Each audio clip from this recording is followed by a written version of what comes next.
Les portes des étoiles se sont refermées. En 2026, les géants de l'assurance comme Munich Re et Marsh ont officiellement révisé leur protocole de risque pour les lanceurs lourds. La probabilité de collision avec des débris orbitaux lors d'un lancement a bondi de 400%, transformant chaque mission Starship ou Falcon Heavy en un suicide financier. Nous avons concrètement achevé la construction d'un rideau de fer autour de la planète, transformant l'orbite terrestre basse en un champ de shrapnel chaotique filant à 28 000 km/h. Il ne s'agit pas d'une simple pollution spatiale, c'est un blocage physique de l'humanité à l'intérieur de l'atmosphère terrestre. Un scénario de syndrome de Kessler qui est déjà devenu réalité.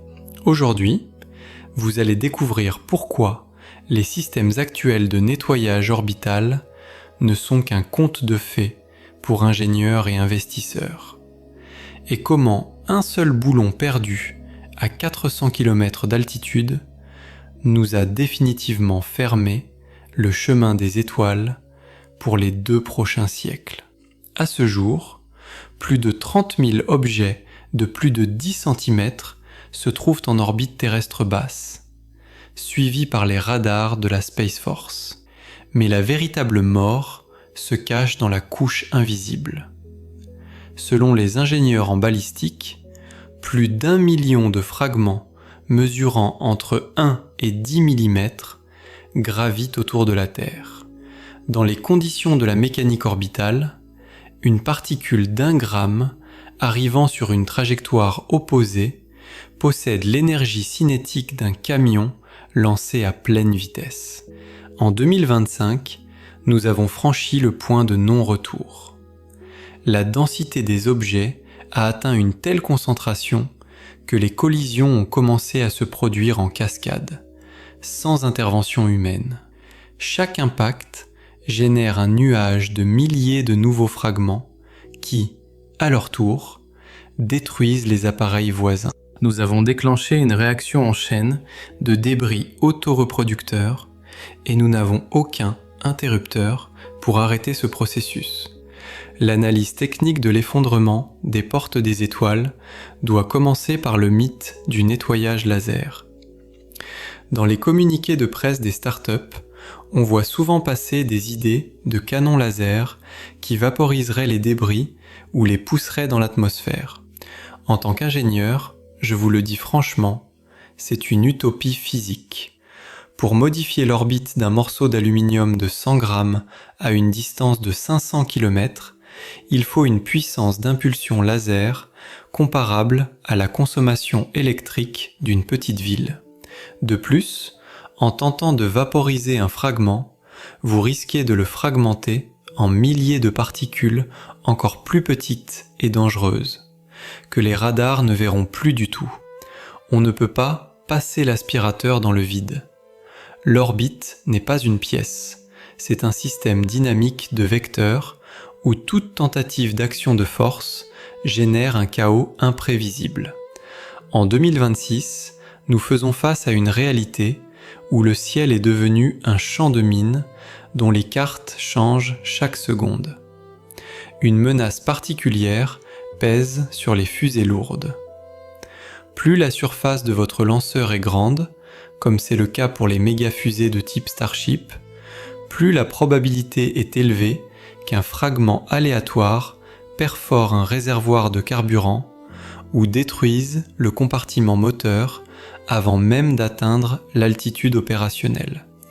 En 2026, les compagnies d'assurance ont commencé à exiger des primes de lancement telles que le coût de mise en orbite d'1 kilogramme de charge utile a décuplé. L'ère de l'espace bon marché s'est terminée avant même d'avoir commencé. Nous sommes enfermés sous un dôme de débris d'anciens étages soviétiques, de satellites chinois et de boulons américains. L'espace est officiellement devenu une zone interdite pour les structures de grande taille. Nous pouvons encore lancer de petits CubeSats en croisant les doigts, mais la construction de stations orbitales ou l'envoi d'expéditions vers Mars sont désormais techniquement impossibles. La probabilité qu'un vaisseau atteigne intact la limite de l'atmosphère tend vers 0. Imaginez maintenant un scénario où l'humanité serait coupée de l'orbite pour les 200 prochaines années. Ce n'est pas seulement l'absence de photos depuis l'espace, c'est une dégradation instantanée de toute l'infrastructure mondiale. Sans possibilité de renouveler la flotte orbitale, nous perdrons d'ici 5 à 7 ans tous les satellites de communication, de navigation et de surveillance météorologique. Le GPS cessera tout simplement de fonctionner lorsque les derniers satellites tomberont en panne à cause de l'usure ou d'un impact de shrapnel. L'aviation mondiale, le transport maritime, l'agriculture et le secteur bancaire, qui dépendent d'une synchronisation temporelle précise, reculeront vers les technologies du milieu du XXe siècle. Nous serons assignés à résidence, non seulement physiquement, mais aussi numériquement. La planète deviendra une cellule d'isolement où le ciel n'est plus une fenêtre sur l'infini, mais le miroir de notre impuissance technologique. Analysons l'effet d'un seul boulon qui explose. En 2026, un incident à 410 km d'altitude a montré concrètement comment cela fonctionne. Une simple pièce de fixation, détachée d'un vieux satellite, a transpercé sur un vecteur de croisement le panneau solaire d'un télescope de pointe. L'impact a généré un nuage de 400 fragments de la taille d'un grain. 3 heures plus tard, ces grains ont percé la protection de 2 autres appareils de communication. En 24 heures, un seul boulon a détruit pour 4 milliards de dollars d'équipement. C'est une croissance exponentielle de l'entropie. Nous ne pouvons pas contrôler chaque vis, et il n'y a pas de service de nettoyage dans l'espace.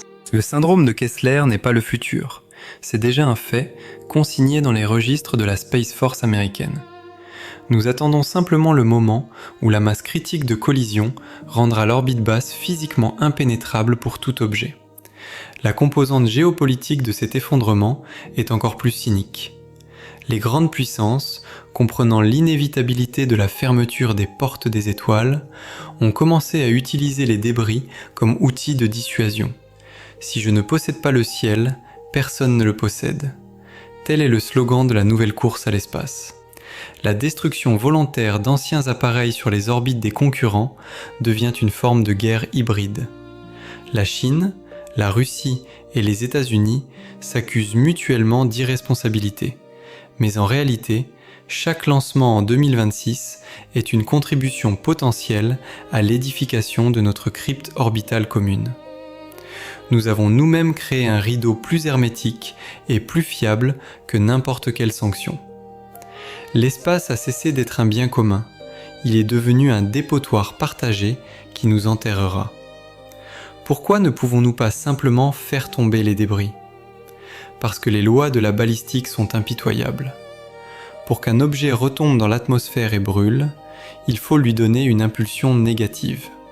Pour cela, il faudrait envoyer un petit intercepteur vers chacun des millions de fragments. Cela nécessiterait plus de carburant et de ressources que ce qui a été dépensé dans toute l'histoire de l'astronautique. Nous nous retrouvons dans une situation où le coût du nettoyage dépasse la valeur de tous les actifs sur Terre. Nous sommes une civilisation qui a appris à polluer à des vitesses hypersoniques, mais qui n'a pas appris à utiliser un balai en apesanteur. L'impasse technologique de 2026 réside dans le fait que tous nos rêves de colonisation de la Lune et de Mars se brisent sur un fait simple. Nous ne pouvons même plus lancer une fusée en toute sécurité au-delà de la stratosphère. Dans les décennies à venir, un grand atterrissage informationnel nous attend. Nous regarderons les lumières s'éteindre une à une dans le ciel, l'Internet par satellite disparaître, les systèmes de surveillance militaire devenir aveugles. Ce sera un retour à la localité. Nous redeviendrons les habitants de villes et de pays isolés, non reliés par un signal instantané. C'est peut-être là la réponse au paradoxe de Fermi. Pourquoi ne voyons-nous pas d'extraterrestres ? Parce que toute civilisation, à un certain stade de son développement, sature son orbite de débris et s'enferme à jamais en résidence surveillée. Nous avons franchi cette étape. Les portes des étoiles sont fermées pour travaux, et cela durera des siècles, jusqu'à ce que la gravité et le frottement des résidus de l'atmosphère nettoient lentement notre ciel. La paralysie intellectuelle de la science moderne ne permet pas de reconnaître ce fait ouvertement. La NASA continue de dessiner de beaux projets pour les années 2030, mais les courtiers d'assurance connaissent déjà la vérité. L'espace est une zone fermée. Nous l'avons transformé en cimetière. Et maintenant, ce cimetière nous dicte nos conditions de vie. Nous sommes les derniers humains à avoir vu un GPS fonctionner, et les premiers qui ressentiront le poids d'un ciel de fer. Il reste une question, la plus importante. Comment allons-nous construire l'avenir, en sachant que l'horizon est à jamais limité par la ligne des nuages ? Êtes-vous prêt pour un monde où l'espace redeviendra un mythe et un conte de fées, et non plus une destination réelle ? Choisissez votre position. Croyez-vous à un sauvetage miraculeux de l'orbite grâce à des nanorobots ? Et avez-vous déjà commencé à vous habituer à l'idée que la Terre est notre seule et ultime prison ?